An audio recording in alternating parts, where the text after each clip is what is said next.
iti so bhagava A-ra-hán Sammāsambuddho Vichacharana sampanno sugato lokavidu anuttaro purisa dhammasati sakha deva manusana buddho bhagava.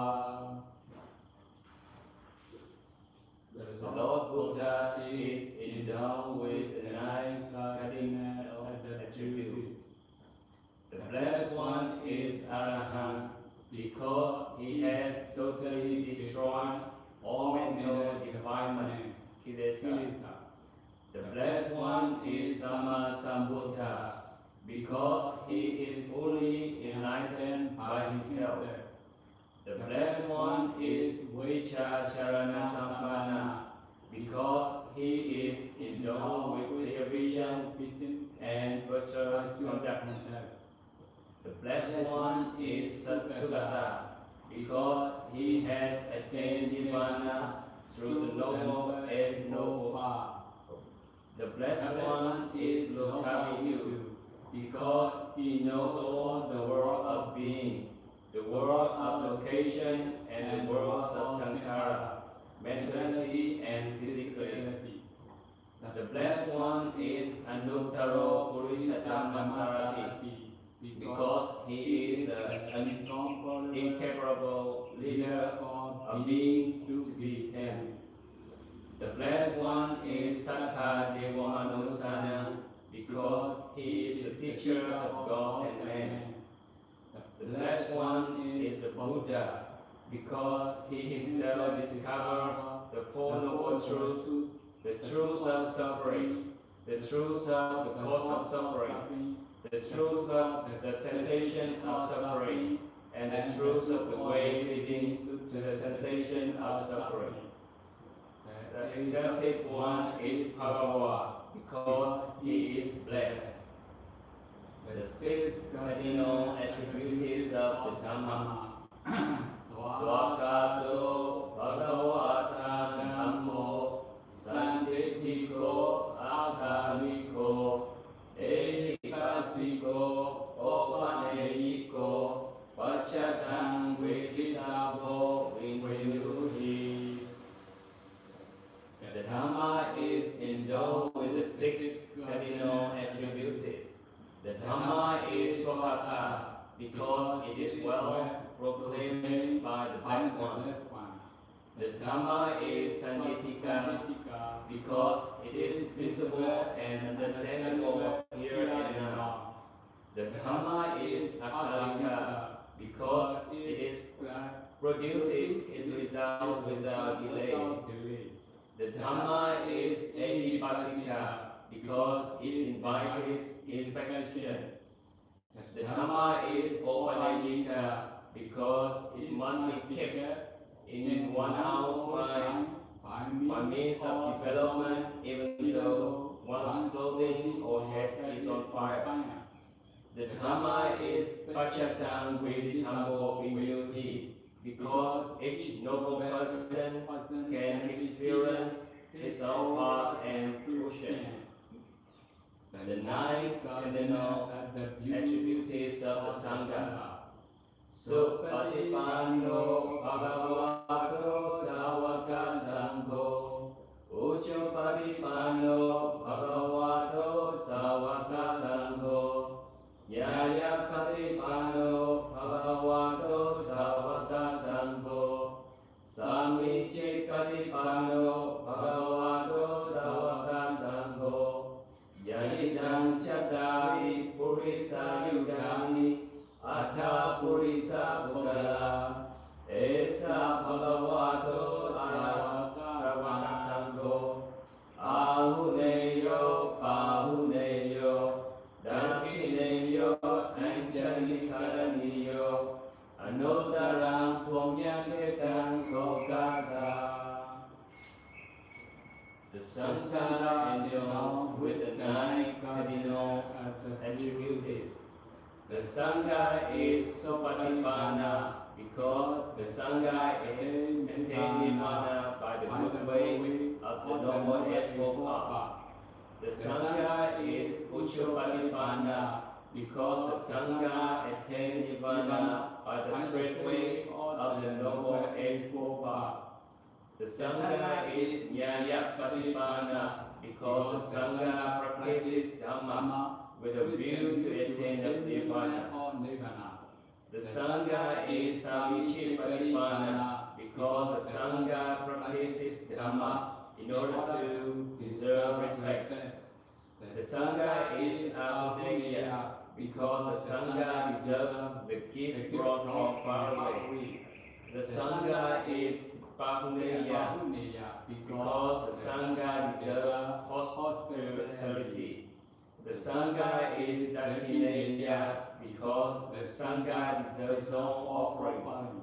The Sangha is Anchalikaniya because the Sangha deserves reverential salutation. The Sangha is Anuttarang Punyaketadan Lokasa because the Sangha is the incomparable field of merit for devotees in the world. We all pay homage to the Buddha, to the Dhamma and the Sangha, reflecting on their cardinal attributes. Noti Metta Sabbe Satta Avira Hontu Avya Pacha Hontu Alika Hontu Sukhi Adana Parikhantu Dukha Mokshantu Yakarada Sampatiyo Mavikachantu Kamasaka Sabe Pahana Avera Hundu Avya Pacha Hundu Aliga Hundu Sukhi Adana Pariharandu Dukha Mokshantu Yakalata Sampatiko Mavikachantu Kamasaka Sabbe Buddha Avera Hundu Avya Pacha Hundu Aliga Hundu Sukhi Adana Pariharantu Dukha Mokshantu Yakalata Sampatiko Mavikachantu Kamasaka Sabbe Buddha Avera Hundu Avya Pacha Hundu Aliga Hundu Sukhi Adana Pariharantu Dukha Mokshantu Yakalata Sampatido Mavikachantu Kamasaka Sabbe Adabhava Pariyapana Avira Hundu Avya Pacha Hundu Aliga Hundu Sukhi Adana Parikharantu Dukha Mokshantu Yakalata Sampatido Mavikachantu Kamasaka Oti Metta Sabba Iriyo Avira Hundu Avya Pacha Hundu Aliga Hundu Sukhi Adana Parikharantu Dukha Mokshantu Yakalata Sampatido Mavikachantu Kamasaka Sabbe Purisa Avira Hundu Avya Pacha Hundu Aliga Hundu Sukhi Adana Parikharantu Dukha Mokshantu Yakalata Sampatido Mawikachantu Kamasaka Sabbe Ariya Avela Hondu Avyapasha Hondu Anika Hondu Sukhi Adana Pariharandu Dukkha Mochantu Yakalata Sampatito Mawikachantu Kamasaka Sabbe Anariya Sabbe Anariya Avela Hondu Avyapasha Hondu Anika Hondu Sukhi Adana Pariharantu Dukkha Mochantu Yakalata Sampatito Mawikachantu Kamasaka Sabbe Dewa Avela Hondu Avyapasha Hondu Anika Hondu Sukhi Adana Pariharantu Dukkha Mochantu Yakalata Sampatito Mawikachantu Kamasaka Sabbe Manusa Avela Hondu Avyapasha Hondu Anika Hondu Sukhi Adana Pariharantu Dukkha Mochantu Yakalata Sampatito Mawikachantu Kamasaka Sabbe Vinipatika Avela Hondu Avyapasha Hondu Anika Hondu Sukhi Adana Pariharantu Dukkha Mochantu Yakalata Sampatito Mawikachantu Kamasaka. Nodi Metta.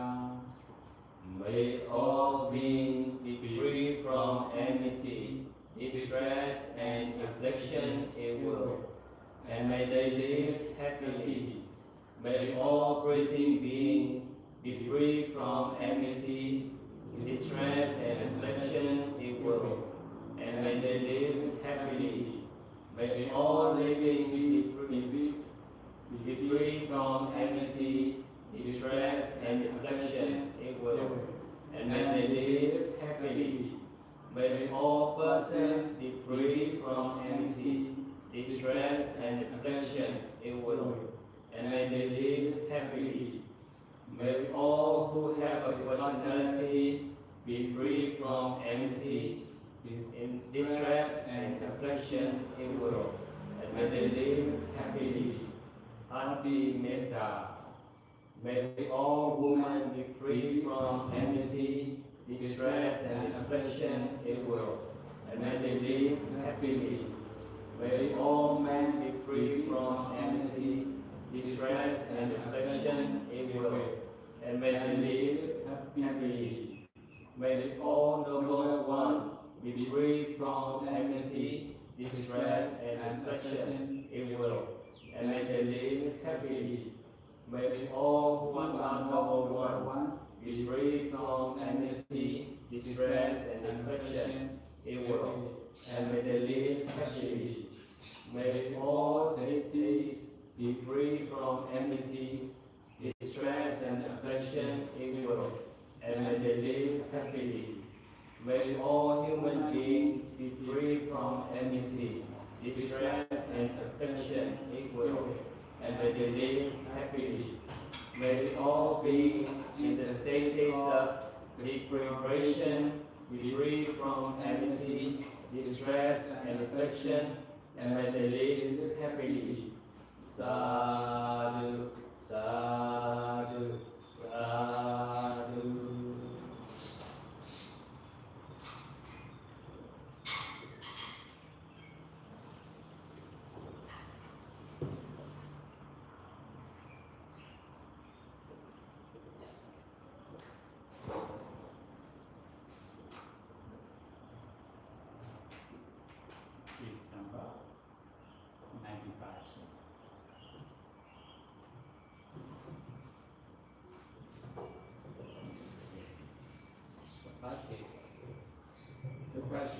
Vipassana or insight meditation is powerful and inspirational practice based on the symptomatic and balanced development of the precise self-focused awareness.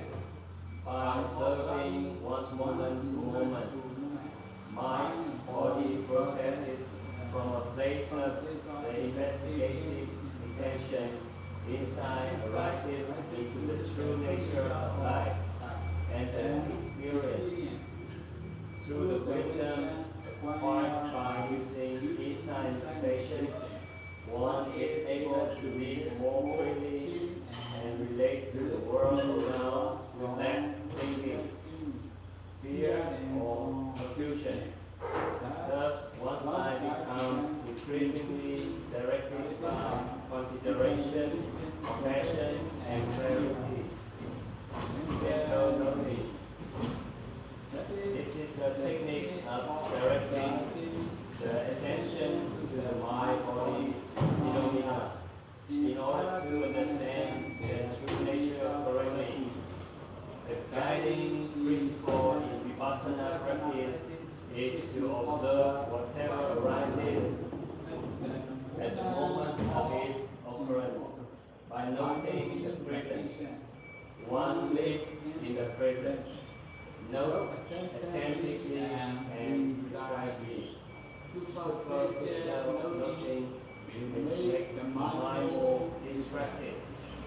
When the concentration is weak, the tendency to skip over things can be checked by using wise labeling. Labeling is not meditation, and so it's not really necessary. But it is helpful in the beginning.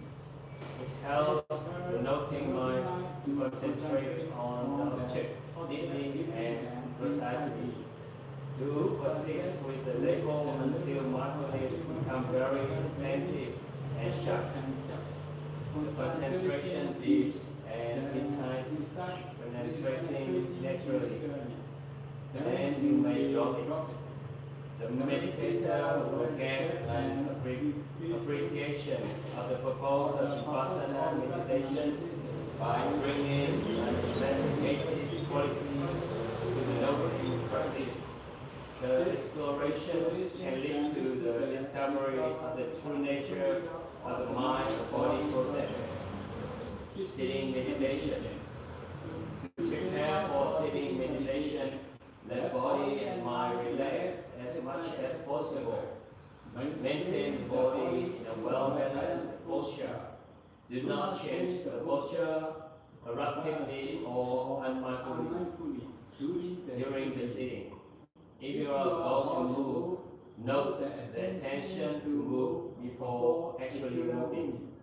To give balance to the practice, every sitting should be preceded by an hour of walking meditation. In the changeover for walking to sitting practice, or vice versa, be careful to keep your mindfulness and concentration continuous. The standing point in the sitting practice is to establish the attention to sensation of the abdomen caused by the rise and fall movement. This is done by synchronizing the mental noting and labeling of the movement with the actual experience of those sensations. As the movement of the abdomen becomes steady and clear, increase the number of noting. If the movements are complicated, note them in a general way. If there is a gap between the rising and falling movement of the abdomen, insert the noting of sitting or and touching. Noting sitting is awareness of the characteristic of support of the wind element. Do not disturb the nature of breathing by taking sharp or deep breaths. This will make you tired. The breathing should be just normal.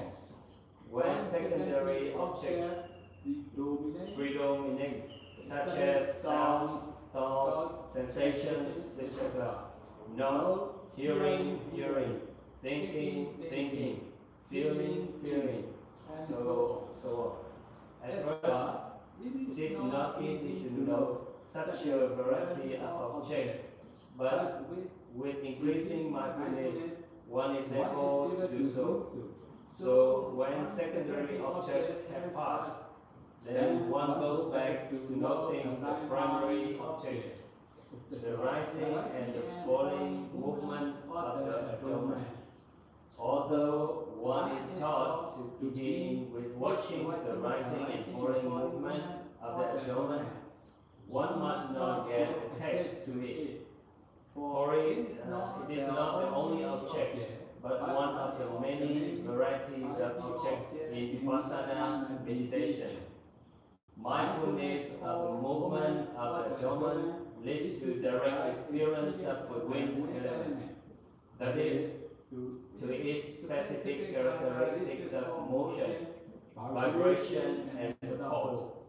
It is then that one can rightly know the real nature of the wind element, thereby destroying and false view of self.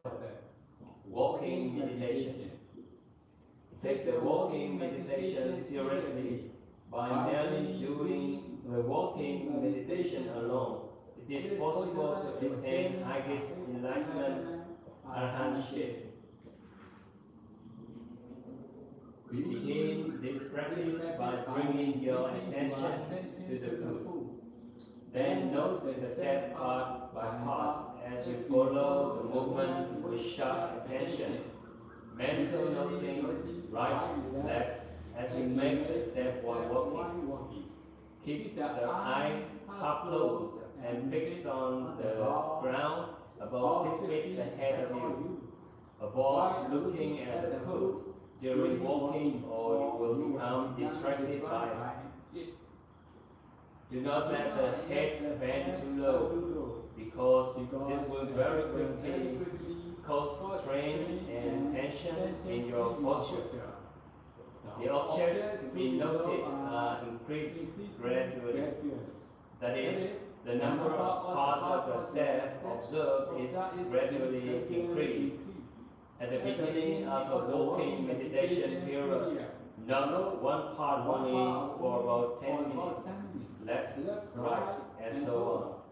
Then note your walking in 3 parts, lifting, pushing, dropping, etc. Finally, increase the noting to attending, lifting, pushing, dropping, touching, pressing. Please consider this. The mind is sure to wander off quite a few times during a walking period of 1 hour. So do not look around here and there during walking meditation. You have had and will have many more years to look around. If you do it during the retreat, you cannot attain deep concentration. The wandering eye is a difficulty problem for the meditator. So notice the desire to look around until it has disappeared. For the practice to be effective, at least 6 hours of walking and 6 hours of sitting meditation, with 6 hours of observing general activities each day is recommended. Mindfulness of daily activities. Awareness of daily activity is the very life of meditator. Once one fails to observe an activity, one loses one's life at its work. That is, one ceases to be a meditator, be devoid of mindfulness, concentration, and wisdom. The faculty of mindfulness becomes powerful by constant and interrupted awareness of every activity throughout the day's practice.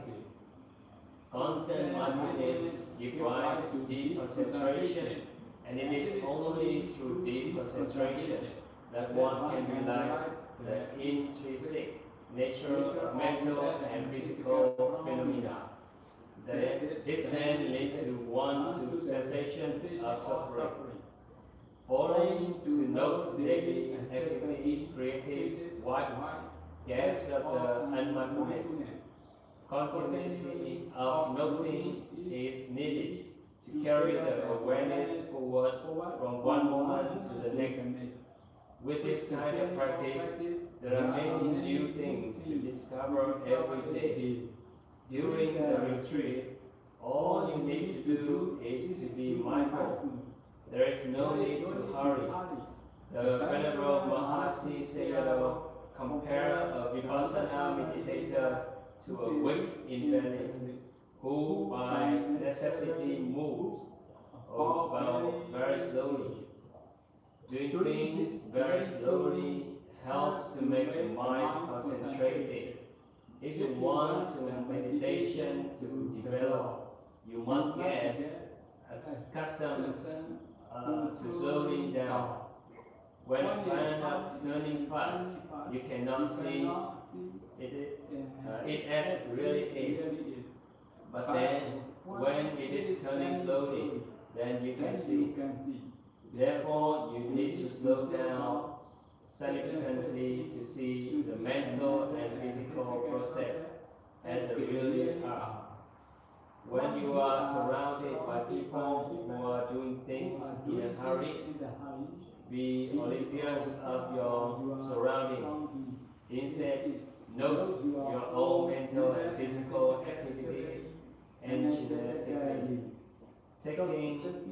Talking is a great danger to the process of insight.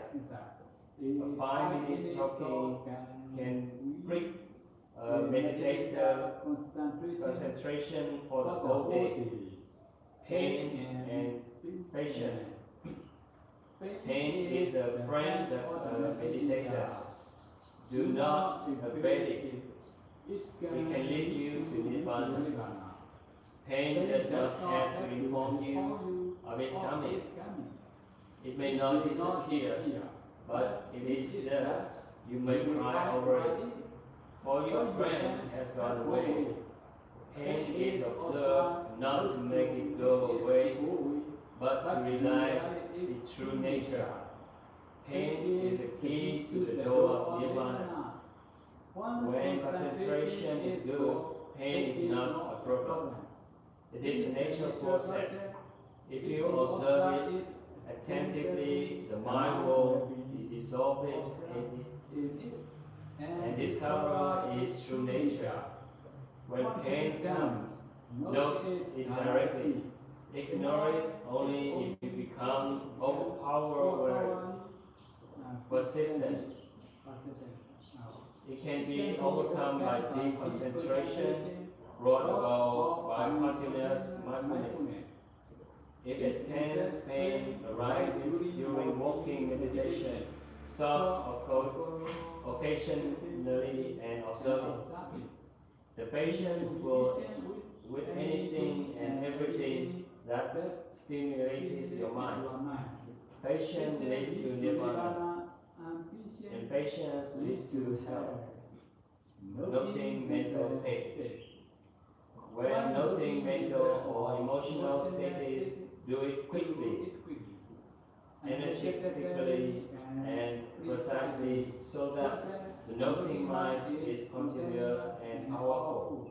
Then thinking stops by itself. Unless you can note the wandering thought, your head already defeated when attempting to concentrate the mind. If your mind is inclined to wander, it indicates that you are not really noting thoughts energetically enough. The quiet ability to do this is indispensable. If you are aware of the contents of thought, then will tend to go on. If you are aware of the thought itself, then thinking will cease. Do not be attached to thinking and theory. Meditation is beyond time and space, so do not be caught up with thinking and theory. Insight will arise with deep concentration, but logical and philosophical thinking comes with shallow concentration. Downsiders can be overcome by putting in more effort. Labeling activities rigorously is helpful. Note steadiness energetically. If you accept laziness, you will go on opposite. Actually, the energy to note is always there. The trouble is that you are reluctant to do it. The mental attitude is very important. So do not be pessimistic. If you are optimistic, you offer yourself an opportunity. Then there is satisfaction in every situation, and there will be less distraction. The human being has a great variety of abilities and the strength to do many things. If you want to develop this meditation to do its ultimate goal of liberation, you will need to put a determined effort into the practice. If you put this all-out effort, you will achieve the final liberation from the habitual thinking, fear, confusion, and all kinds of suffering. Sadhu, sadhu, sadhu.